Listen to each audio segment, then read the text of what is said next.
Hello everyone, my name is Nela and I'm here speaking for the Curly Hair Project, and I will be talking to you about 10 things you can do to help the female aspie in a relationship.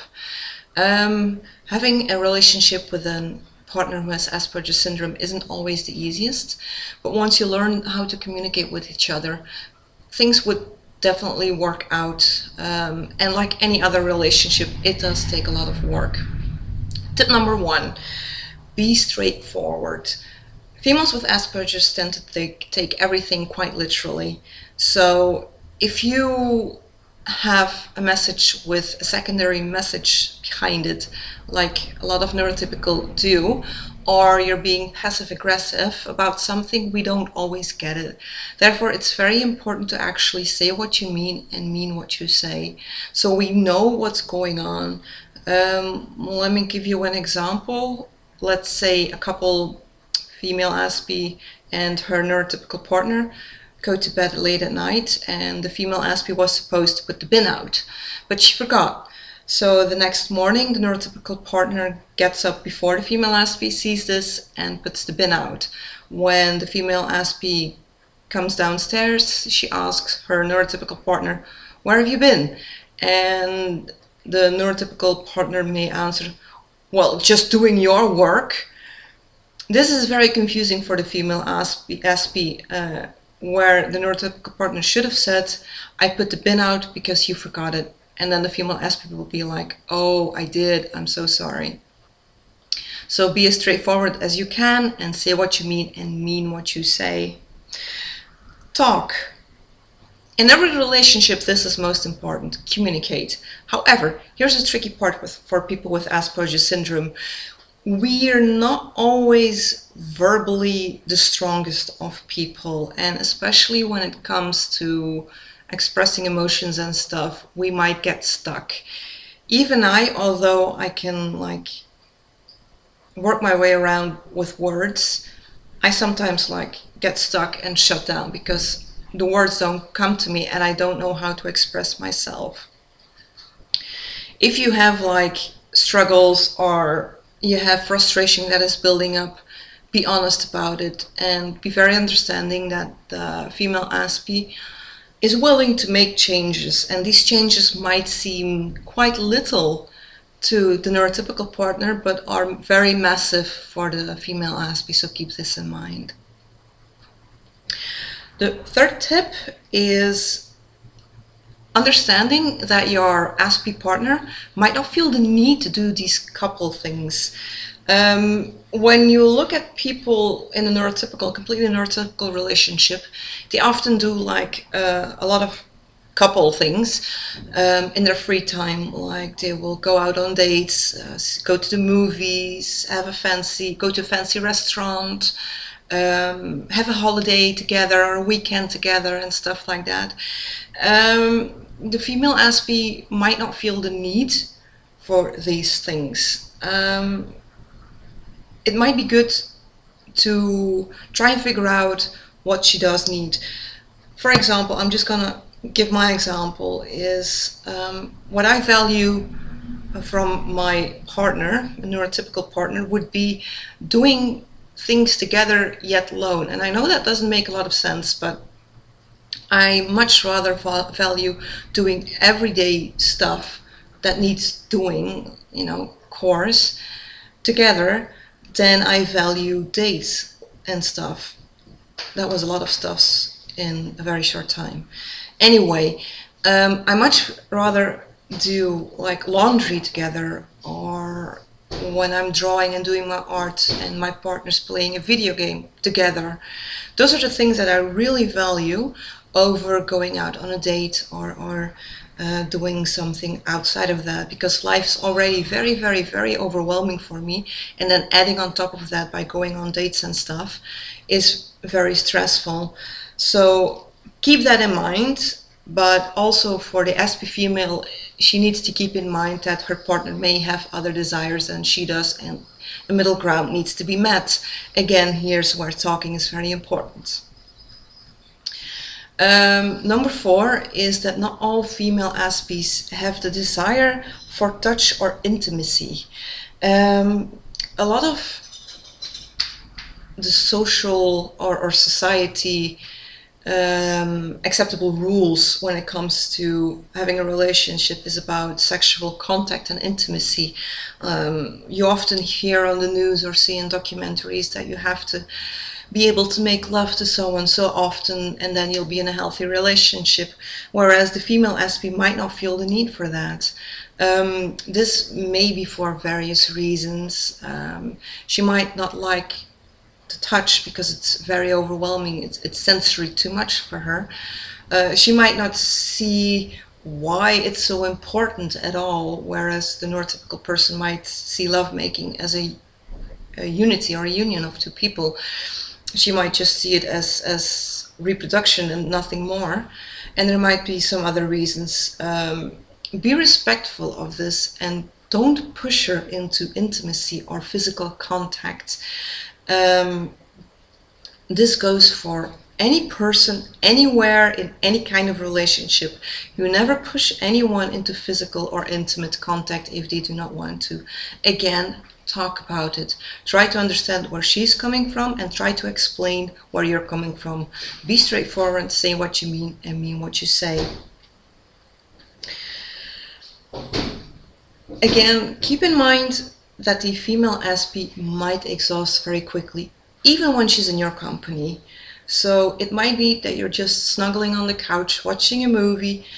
Even this can exhaust or drain her social tank completely. So be understanding that if you have a weekend together and she's starting to get grumpy or is not being too nice, it might be that she's just very tired and needs to be on her own.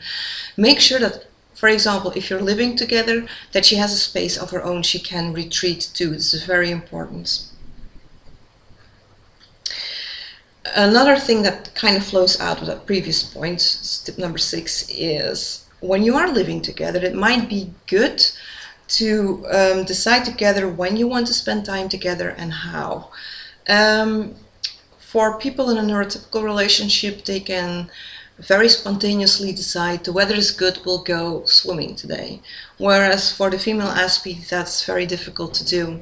She might also like it a lot better that to spend time with you doing her hobbies than actually going out. So it might be good that you decide beforehand, like how much time are we going to spend together and what we will do. That way she can prep herself, and if she has 3 nights she can spend with you and she has 1 night where she can spend with you for her hobbies, 1 night where you will go out and 1 night snuggling on the couch, she's prepped for this and this becomes part of her routine, so will become a bit easier for her after a bit of time. Again, when you're living together and you want to spend time together, understand that the female aspie does need alone time as well. So make sure she has a space that she can retreat to and keep it sacred to her, because she needs that alone time, not because she hates you, not because she doesn't want to be with you, but mainly because she really needs to be alone to do her stuff and indulge in things that are completely about her, to recharge her own batteries. Number 7, emotions are tricky for everyone. They're tricky for the neurotypical person, they're tricky for the aspie person. However, they might be a bit extra tricky for people with Asperger's syndrome because we can't always determine what the emotions are about. So I might be in a situation, I'm gonna give you a real life example, where an ex-boyfriend took me out to a picnic and a walk. He didn't keep to the time schedule, he didn't keep to anything, so I was feeling very, very stressed out. When I get very, very stressed out, my emotions shut down. So I'm basically just functioning on sensory input and everything else is okay. Because that's all I can determine. There's no real connection between me and my emotions anymore. However, after 3 weeks, I was able to deal with that day and I was able to feel like I was definitely not okay with that. So And this can be very tricky for the female with Asperger's syndrome. Like, for example, when you have a fight, it could be that a week or 2 weeks later, she actually digests the emotions and is able to let you know how she feels, verbally or written. It doesn't really matter. So keep in mind that when she does that, her feelings are still very real, and even though the neurotypical partner may have moved on already, she's still very much in the process of experiencing those emotions and living through them. So you can imagine how exhausting that is. You had a fight 2 weeks ago, you let it go, but she's still busy digesting those emotions and experiencing them over a period of time of 2 weeks. So give it time and be respectful when she comes to you with a problem or an emotion that has long gone since for you. Tip number 8 kind of like mixes with that, is validate our feelings. When we do have a problem or we do have an emotion we want to discuss with you, make sure you validate what we say. Let us know you hear us, you understand us. And this is for anyone out there. If someone tells you, I'm not feeling good, I'm not happy, don't tell them you shouldn't feel that way, you've got everything you want. No, tell them, I hear you, I understand you're not feeling very well, can you explain more to me? This makes the person feel wanted. This gives their emotions and their feelings reasons to exist. They're allowed to have them and they're allowed to voice how they feel. This is critical in any kind of relationship, so keep it in mind.